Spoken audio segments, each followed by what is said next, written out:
Good Monday evening, May 5th, and welcome to the NCWLIFE Evening News. I'm Grant Olson.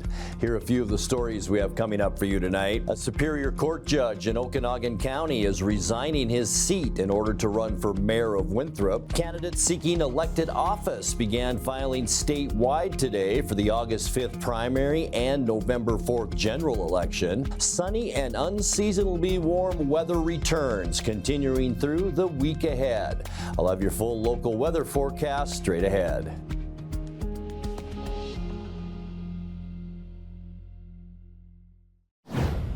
Douglas County Sheriff Kevin Morris paid a $500 settlement in March to void an Idaho Fish and Game infraction for killing a cougar under false pretenses. Morris admitted to the violation in a press release Friday after NCWLIFE News learned of the violation and contacted him for an interview. Documents from Latah County Court in Idaho show Morris, who's been sheriff since 2018, shot a cougar last October from the porch of a cabin he owns near Lewiston. Hunting season on, cougar was open, and he had the option to claim the carcass using a deer and elk permit he already had. Instead, he asked his son to buy him a new cougar-specific permit with which to claim the kill. That led to a Fish and Game investigation in which Morris at first said he bought the cougar tag before the shooting and then admitting ordering the tag after killing the animal. He was cited with a misdemeanor game violation. The 52-year-old sheriff issued a press release late Friday afternoon saying he disclosed the incident to his staff and to Douglas County prosecutors. He said, quote, "I made a choice in the heat of the moment, and unfortunately, it was not the most prudent decision." Morris had been contacted by NCWLIFE News last week about the case and agreed to be interviewed on camera today. After issuing the press statement, the sheriff unilaterally canceled that interview. The Grant County Board of Health is urging the federal government to maintain the Medicaid funding that 42% of county residents rely on. President Donald Trump and congressional Republicans have proposed up to $880 billion in cuts to the public health insurance program. Recipients whose benefits could be damaged include roughly 1.8 million people in Washington, where the program is known as Apple Health. The County Health Board passed a resolution last month urging federal lawmakers to, quote, "to preserve and sustain Medicaid funding to the extent possible without unreasonable cuts or gaps or structural changes." Apple Health is disproportionately used by residents in Washington's rural counties, including 37% of Chelan County citizens and 35% in Douglas County. A Superior Court judge for Okanogan County is resigning his seat in order to run for mayor of Winthrop. Judge Robert Grimm has sat on the Superior Court bench since 2022 when he was appointed by Governor Jay Inslee. He previously served as a district court judge and private practice attorney. In his resignation letter to Governor Bob Ferguson, Grimm says he will campaign for the mayor's seat in Winthrop, where Mayor Sally Ranzow is not running for a third term. He's a Winthrop native who graduated from Liberty Bell High School in 2003. Grimm says his resignation from the court will become effective on July 1st. The Manson Apple Blossom Festival float took top prize in Saturday's Washington State Apple Blossom Parade. Their Legends of the Lake float was the Grand Sweepstakes Award winner among parade entries. More than 100 parade entries made their way down Orondo Avenue for the event. If you missed the action or just want to experience it all again, the Grand Parade can still be viewed on our website, ncwlife.com, or on our Facebook page. That parade capped off the two-week festival in Wenatchee, but fear not, the Manson Apple Blossom Festival launches this weekend, May 9th and 10th, with a grand parade of its own in downtown Manson at 11 a.m. on Saturday. When we come back, priests, rabbis, and other religious leaders in Washington will soon become mandatory reporters of child abuse under legislation signed into law Friday morning. And John Weiss has been reappointed as state director of the Farm Service Agency of Washington for the third time. I'm Grant Olson, and you're watching the NCWLIFE Evening News. There's no place like home, because home is where we're totally comfortable. It's where we can be ourselves and let our guards down. It's where we make memories.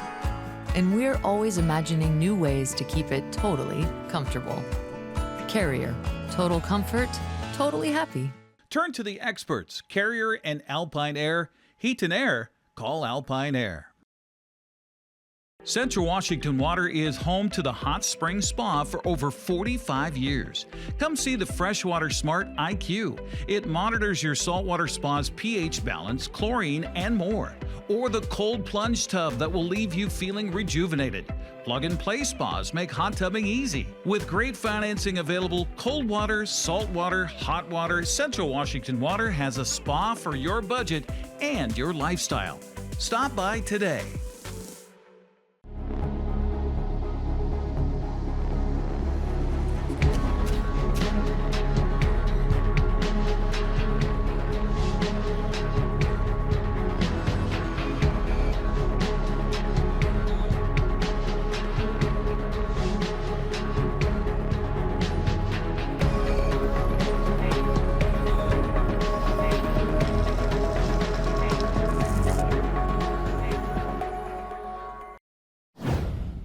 Priests, rabbis, and other religious leaders in Washington will soon become mandatory reporters of child abuse under legislation signed into law Friday morning. Governor Bob Ferguson signed Senate Bill 5375, requiring members of the clergy to tell police if they suspect any harm has been done to a child, much like doctors, teachers, and other professions. A report is required even if a minister learns of abuse during a confession or other sacred confidence, but it doesn't compel clergy to testify in court. The bill was driven by sexual abuse survivors in Catholic and Jehovah's Witness faiths, asking the state to close a loophole that allows abuse to go unreported. My uncle was a Jesuit priest for many years, been in confession myself, and so I'm very familiar with that. But no, I felt this was important legislation, and protecting kids is first priority. It really said the church is not above the law. No one is above the law, especially when it comes to protecting children. And that was a big win also. John Weiss has been reappointed as state director of the Farm Service Agency of Washington for the third time. Weiss was first appointed to the position in 2019 under the first Trump administration. He was later reappointed in 2022 under the Biden administration. Before beginning his work as state director, Weiss worked as an analyst and government affairs director at Gebers Farms, his wife's family company. He also served as Spokane County's chief deputy assessor and temporarily served as state senator for the 6th legislative district.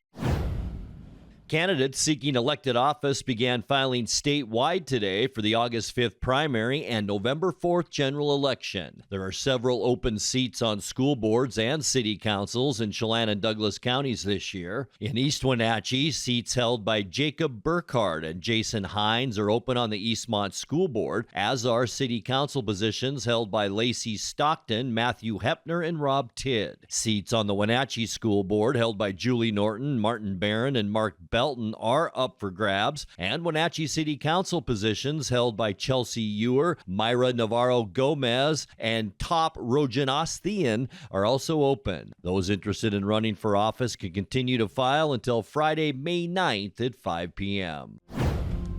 Coming up next, a new improv show called Miniquest Tavern debuted in Wenatchee in February at Host Wenatchee and brings the imaginative board game Dungeons and Dragons to life. More in tonight's feature story. Expect sunny and unseasonably warm weather through the week. I'll have all the details coming up in your full local weather forecast.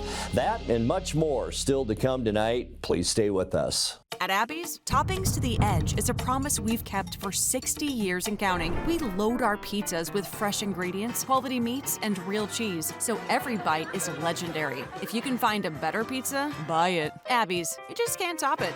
Right now, every day is Taco Tuesday at Abby's. Our Taco Especial is on sale 7 days a week. This giant pizza serves up to 6 people and is at a very special price. Order at abbys.com. Give us a call or just drop by. We're family-owned Abby's, a legendary pizza tradition. Between juggling groceries, preparing meals, and lending a helping hand, you're a hero without a cape. But who's there to support you? Aging and Adult Care honors caregivers like you, the relatives, friends, and neighbors, helping loved ones remain safely at home. Aging and Adult Care offers chore services, respite, personal care, and more. Serving Chelan, Douglas, Grant, Lincoln, Adams, and Okanogan counties, call Aging and Adult Care at 1-800-572-4459 for caregiver support. A new improv show called Miniquest Tavern debuted in Wenatchee in February at Host Wenatchee and brings the imaginative board game Dungeons and Dragons to life. Now the show is relocated to the Wenatchee Valley Museum and Cultural Center for their next productions on May 9th and 10th. NCWLIFE News attended a rehearsal to speak with director Cynthia Brown and members of the cast about what goes into pulling off a production controlled by the audience. I've been seeing this type of show all over the place. One of the big ones right now is on Broadway. It's been there for a while, and it's called the 20-Sided Tavern. And so I read about that one, and then I thought, but I want more audience participation. I want the audience to actually get a feel of playing Dungeons and Dragons, how to have the character sheet and everything. So it was something I wanted to do. And I had some friends that I gathered right after the election, actually. The day after the election, we all met, and there was like 20 of us in a room, trying to come up with something new to do. And this was one of the ideas. Well, Dungeons and Dragons is a game I started playing in 1978. And back then it had kind of a bad reputation, but I loved the idea of creating my own world and then bringing my friends in, and then, the whole thing of making the maps and having them walk through. And basically I would say, you know what, you're a wizard and you can cast these spells, all right? And I'm gonna describe to you where you are, and then you're gonna tell me what you wanna do. And then when you do those things, then I'm gonna tell you what happened. And just to make sure that it's fair, you're going to roll a dice, and that tells me how successful you are in doing what you just tried to do. The first show was just a month and a half ago. It was on the 28th of February this year. We were at Host Wenatchee, and basically she was looking for something, and I said, how about something like this? And when she said, yes, you can have this date and perform this here, then we decided we needed to create it.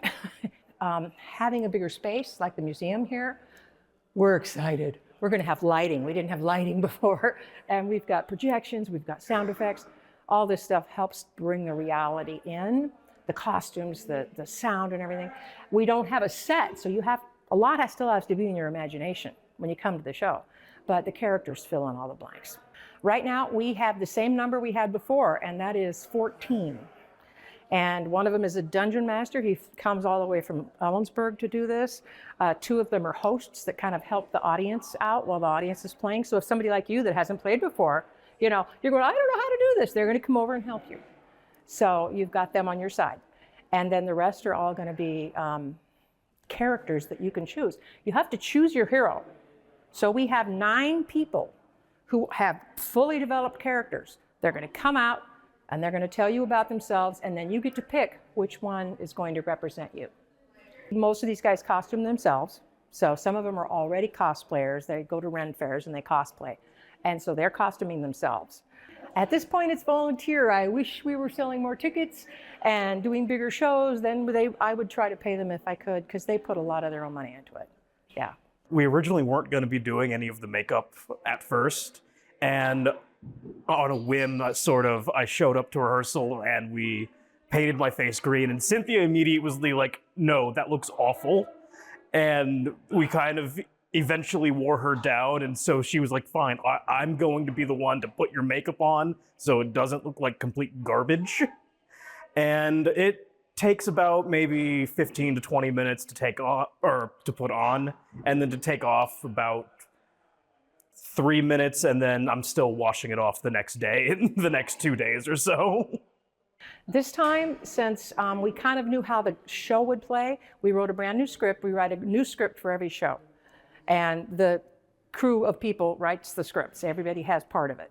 And we adjust the script as we go to make sure things work well. Because there's choices that get made, and the script then splits off into different directions based on the choices that are made. So we have to plan for that. And we will rehearse, I think this time we're going to have like just five rehearsals of the show itself. And then we had 4 rehearsals where it was just improvisational training and acting training, just for the people to play their characters.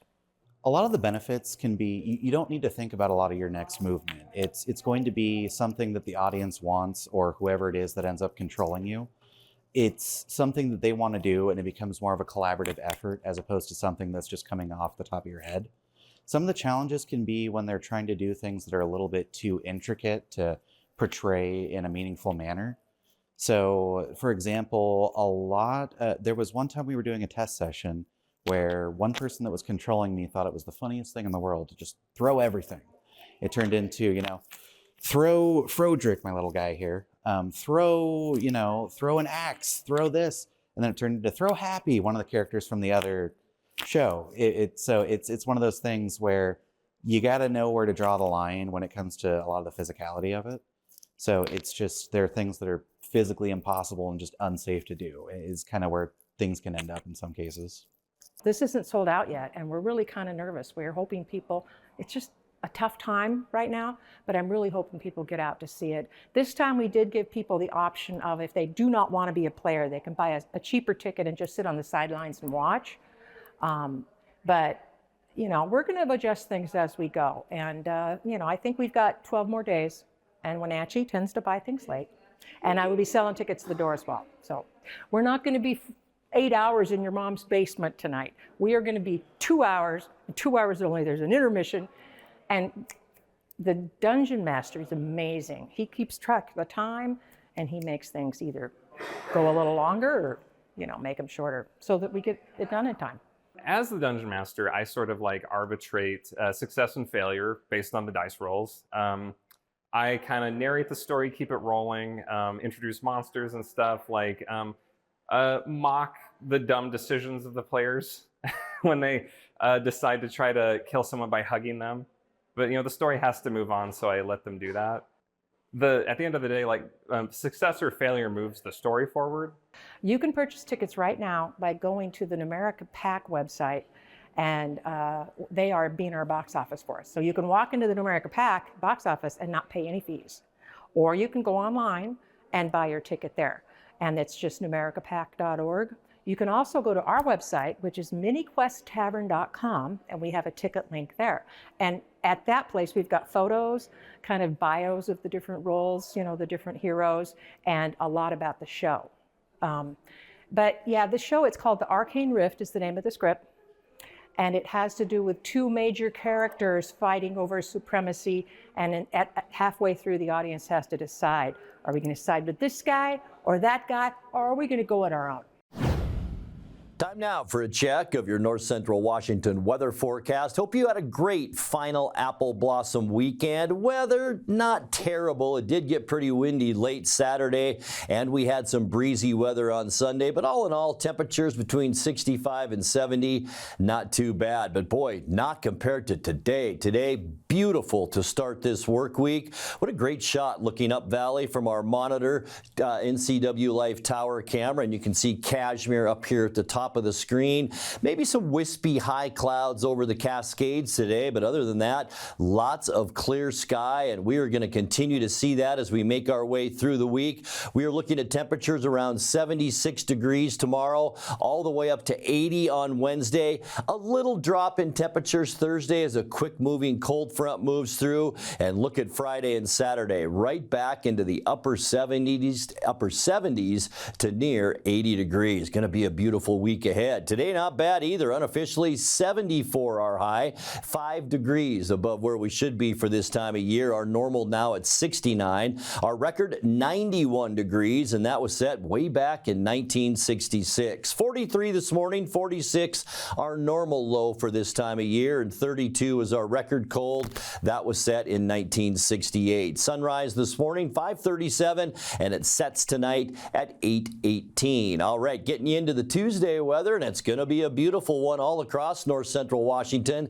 Near 80 degrees for Moses Lake and Ephrata at 78, 77 in Quincy. Nice in the Wenatchee Valley tomorrow at 76. Also 76s in Eniat and Chelan. 77 for Omak and 74 the high temperature tomorrow up in Leavenworth. It should be beautiful all over the state tomorrow. Clear skies tonight thanks to a large area of high pressure. Heck, that was there Friday when we got together to talk about weather. It'll be seasonal tonight with low temperatures down into the mid-40s, about where we should see them for this time of year. For your Tuesday, look at the clear skies all across Washington state. We are all going to warm up. We'll see temperatures in the mid-70s in our viewing area, around 70 for folks in western Washington. On Wednesday, mostly sunny skies. You can just see this little trough of low pressure and this cold front that will move through the state on Wednesday. Not before we get to a high temperature of around 80 degrees, but behind that cold front as we get into Thursday, even though we will see lots of sunshine, we're going to see some just cooler weather behind that. Afternoon high temperatures on Thursday, about 70 to 72 degrees for most of us Thursday. And then by Friday, right back to that strong high pressure. It'll bring sunny skies to almost all of the western United States on Friday. We will see high temperatures in the upper 70s, knocking at the door of 80 degrees on Friday. And then on Saturday, maybe some high clouds. That's that gray you see over the state of Washington. But boy, will it be beautiful on Saturday. Light winds with high temperatures in the low 80s. Yeah, it's going to be warm on Saturday. And then on Sunday, we'll see a few more clouds. An area of low pressure now moves in off the coast, and that'll bring some clouds our way on Sunday. The good news is we're still going to enjoy warm temperatures with highs on Sunday into the upper 70s. 7-day forecast, 46 overnight tonight, and just a beautiful stretch of weather Tuesday through Friday. 76 Tuesday, 80 degrees as we get into Wednesday. Just a little cooler Thursday, and then Friday and Saturday. Also Sunday in there, upper 70s and low 80s with a mix of clouds and sun. And that's a look at the North Central Washington weather forecast. Coming up next, tonight's sports report with Eric Granstrom and more as the NCWLIFE Evening News continues right after this. NCWLIFE Channel is your local TV station based right here in the Wenatchee Valley. Be sure to tune in for coverage of local sports. Once again, this spring we'll bring you prep boys soccer, baseball, and softball. In addition, we're adding Wenatchee Bighorn basketball in March, April, and May. It's all right here on the NCWLIFE channel, our Facebook and YouTube pages, as well as our website at ncwlife.com.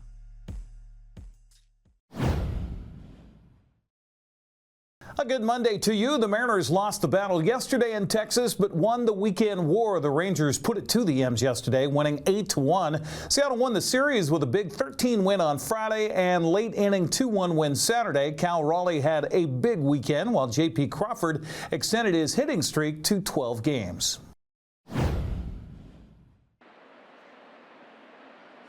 Cal Raleigh obliterates this, a moonshot. How far? Way back there. Number 11 may not be found for a while. 432 feet. 111 miles per hour off the bat. Just continue to marvel at how he is able to do everything he does, to be able to have that power from both sides of the plate. Fly ball, right field, on its way, grand slam! His second home run tonight. It is Cal Raleigh 5 and the Rangers nothing. He just threw that curveball one too many times. He does not miss. The Rangers are quickly becoming the Blue Jays to Cal Raleigh. And that's the ball game. 95 on the inner edge, and the Mariners win it tonight 13-1. They are playing like an absolute freight train, and they come to Arlington and boat race the Rangers in game 1. Tellez on a line into center field. A pinch hit, go ahead, RBI single in the 9th inning, and the Mariners have taken a 2-1 lead in Texas. And this is going from hunting to fighting. And Rowdy Tellez behind in the count. It just puts the ball in play. Another 1-2. He got him. He puts him away, and the ball game is over. The Mariners take the series. They win it 2-1. Another phenomenal save by Andres Munoz to catapult the Mariners to their 8th consecutive series win.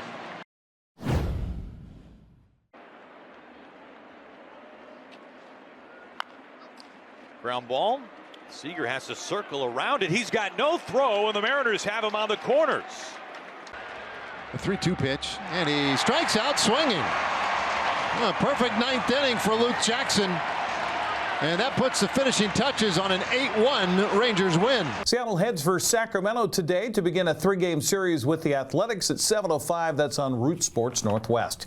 Well, the A's come into today's game having won 3 series in a row and are in 2nd place in the American League West, 2 games behind the Mariners. The Athletics beat Miami yesterday 3-2. Houston is 3 games back after falling in 7 innings to the White Sox 5-4 before rain washed out the rest of that game.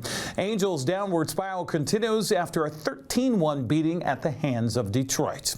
Well, the Seahawks held a rookie minicamp over the weekend at the VMAC in Renton.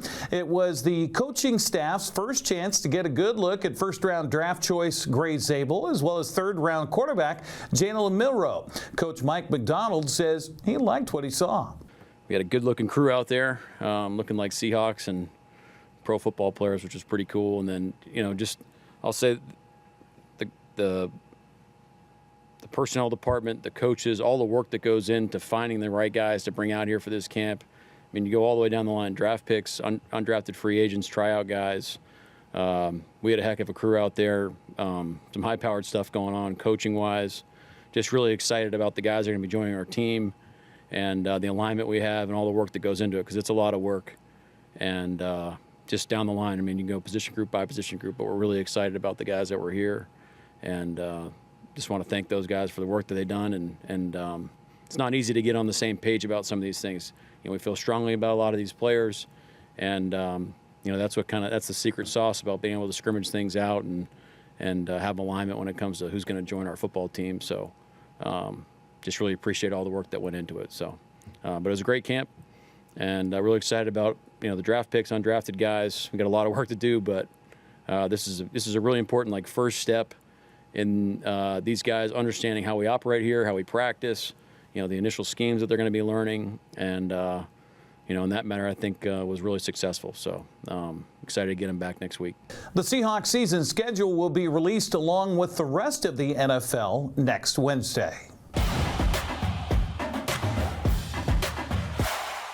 The Wenatchee Bighorns had their 6-game winning streak snapped on Friday in TBL basketball action. Despite 30 points from Chris Cromartie and 26 from Nick Fleming, Bighorns fell to Great Falls 131-113. Wenatchee wraps up the 7-game homestand this Friday against the Vancouver Volcanoes. Tip time at Wenatchee Valley College will be at 7 o'clock. You can go to WenatcheeBighorns.com for tickets. Well, North Central Washington racers topped the podium in 4 classes of racing at Wenatchee Valley Super Oval on Saturday night. East Wenatchee's R.T. Griner took first place in the Vintage Modified Nationals main event. He beat out Renton's Vince Conwell and Gig Harbor's Carl Chuth to the finish line. Quincy's Glenn Knutson was the winner in the Rockstar Energy B-Mod main event. Seala's Patrick Cesney was second, followed by Wenatchee's Cody Vickery. The Dick's Heating and Air Conditioning Thunder Car main event was won once again by Ephrata's Brett, make that Bart Hector Jr. Jr. Moses Lake's Ron Stewart was second, followed by Malaga's Josh Musgrove. Monitor's Dale Wennerberg won the Zero Handicap Mini Bomber main event. Caleb Gill was second, followed by Wenatchee's Jared Ingram. After 3 straight weekends of racing, the staff and crew at Wenatchee Valley Super Oval will get a well-deserved day off this weekend for Mother's Day and will return to action on May 17th for Military Appreciation Night. Go to WVSO.com for race results and to buy tickets. That's a look at sports news. I'm Eric Granstrom. If you want more, head to our website at NCWLIFE.com. Have a happy Monday. And that will do it for our newscast tonight. For more news from around North Central Washington, you can find us at ncwlife.com, on our social media channels, or on our mobile app for iPhone and Android. And remember, if you see news happening, we'd like to hear from you. Email us at news@ncwlife.com or give us a call at 888-6295. I'm Grant Olson. Thanks so much for being with us, and have a great night.